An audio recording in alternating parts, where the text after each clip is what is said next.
जय हिंद दोस्तों, नमस्कार। डेली रीड बुक में आप सभी का स्वागत है। आज हम लोग इस वीडियो में एसएससी एमटीएस 2021 के ऑफिशियल पेपर का अध्ययन करेंगे।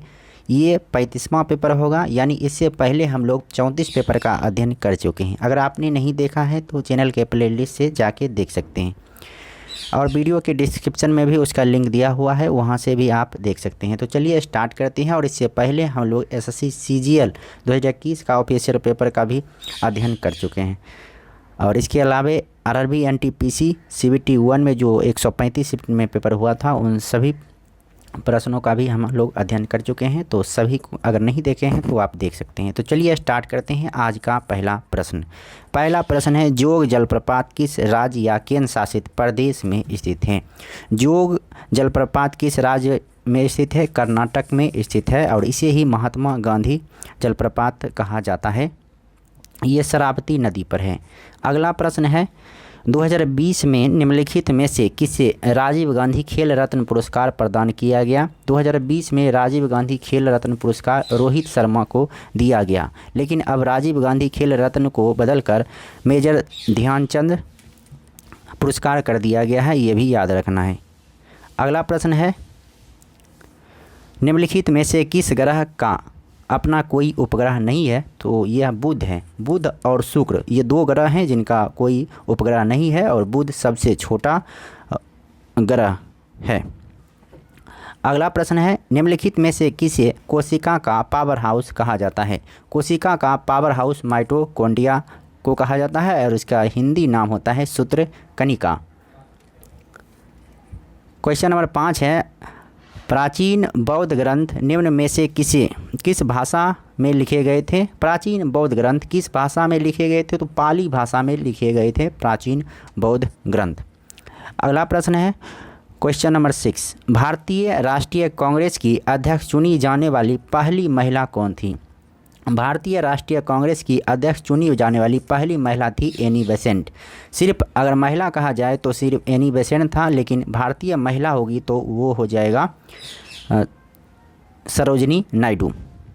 अगला प्रश्न है, क्वेश्चन नंबर 7, भारत के संविधान के निम्नलिखित अनुच्छेदों में से कौन सा यह प्रावधान करता है कि देवनागरी लिपि में लिखी जाने वाली हिंदी संघ की आधिकारिक भाषा होगी? तो ये होगा आर्टिकल 343 का 1।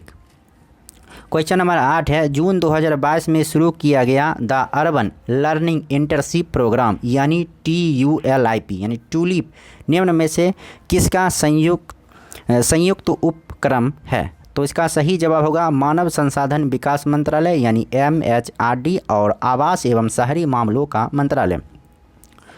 क्वेश्चन नंबर 8 देखिए, क्वेश्चन नंबर 9 है, भारत ने द्विवार्षिक पर्यावरणीय प्रदर्शन सूचकांक के 12वें संस्करण, जिसने 180 देशों के पर्यावरणीय प्रदर्शन का मूल्यांकन किया था, में डैश स्थान हासिल किया है? तो इसका सही जवाब होगा 168वां।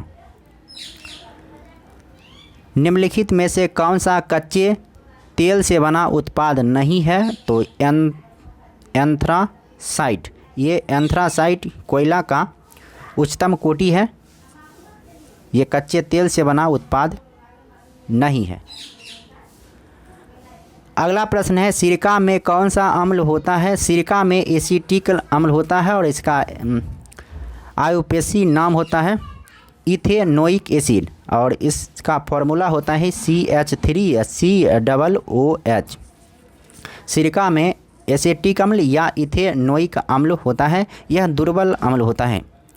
अगला प्रश्न है, क्वेश्चन नंबर 12, अंडमान और निकोबार द्वीप समूह में डैश द्वीप शामिल हैं? अंडमान निकोबार द्वीप समूह में टोटल 572 द्वीप शामिल हैं।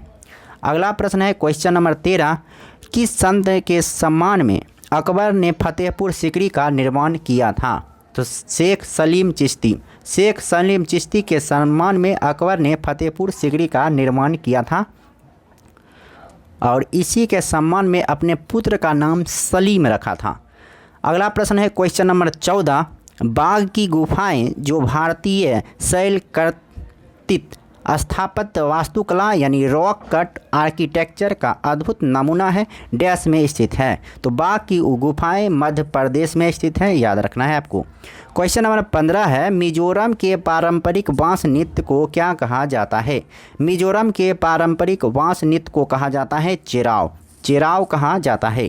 क्वेश्चन नंबर 16 है, सिंधी कवि और लेखक वासुदेव मोही को सरस्वती सम्मान 2019 के लिए चुना गया था।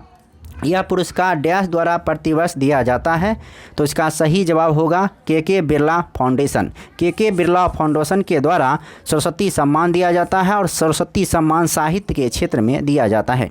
अगला प्रश्न है, काकीनाडा जो भारत के गैस पाइपलाइन नेटवर्क में से एक विशेष स्थान रखता है, किस स्थान पर स्थित है? तो काकीनाडा है ये आंध्र प्रदेश में स्थित। क्वेश्चन नंबर 18, किसी राज्य के राज्यपाल के रूप में नियुक्ति के लिए भारत के संविधान द्वारा निर्धारित न्यूनतम आयु कितनी है? तो ये न्यूनतम आयु है 35 साल। किसी राज्य के राज्यपाल के नियुक्ति का न्यूनतम आयु 35 है और अधिकतम आयु कोई लिमिट नहीं है। और राष्ट्रपति का भी न्यूनतम आयु 35 वर्ष होता है। अगला प्रश्न है क्वेश्चन नंबर 19, निम्नलिखित में से कौन सा प्राकृतिक गैस का सबसे बड़ा घटक है? प्राकृतिक गैस का सबसे बड़ा घटक मीथेन है। इसे मार्स गैस भी कहा जाता है और इसका SI ये रासायनिक सूत्र होता है CH4। यह दलदली वाले इलाकों में पाया जाता है। धान की खेत में भी ये मीथेन पाया जाता है। प्राकृतिक गैस यानी प्राकृतिक गैस में मीथेन की मात्रा सर्वाधिक होती है। अगला प्रश्न है question number 20, 150 year of celebrating the Mahatma the south African legacy नामक पुस्तक के लेखक निम्नलिखित में से कौन हैं? तो ये हैं फ़कीर हसन, फ़कीर हसन है। अगला प्रश्न है क्वेश्चन नंबर 21, निम्नलिखित में से कौन सा क्षेत्रफल की दृष्टि से भारत का सबसे छोटा केंद्र शासित प्रदेश है? क्षेत्रफल की दृष्टि से सबसे छोटा केंद्र शासित प्रदेश है लक्षद्वीप। अगला प्रश्न है क्वेश्चन नंबर 22, जुलाई 2020 में भारतीय क्रिकेट कंट्रोल बोर्ड यानी BCCI के अंतरिम CEO के रूप में निम्नलिखित में से किसे नियुक्त किया गया? तो इसका सही जवाब होगा हेमंग अमीन। अगला प्रश्न है, निम्नलिखित में से कौन सा पद भारत के संविधान के अनुच्छेद 76 के तहत एक संवैधानिक पद है? तो यह है भारत के महान्यायवादी, भारत के महान्यायवादी अनुच्छेद 76। अगला प्रश्न है क्वेश्चन नंबर 24, केंद्रीय बजट 2020-21 के बैंक जमाओं के लिए जमा बीमा सुरक्षा बढ़ाकर डैश प्रति जमाकर्ता कर दी गई है। तो इसका सही जवाब होगा 5 लाख रुपये। तो इस वीडियो में इतना ही, फिर मिलते हैं। एक क्वेश्चन और होगा।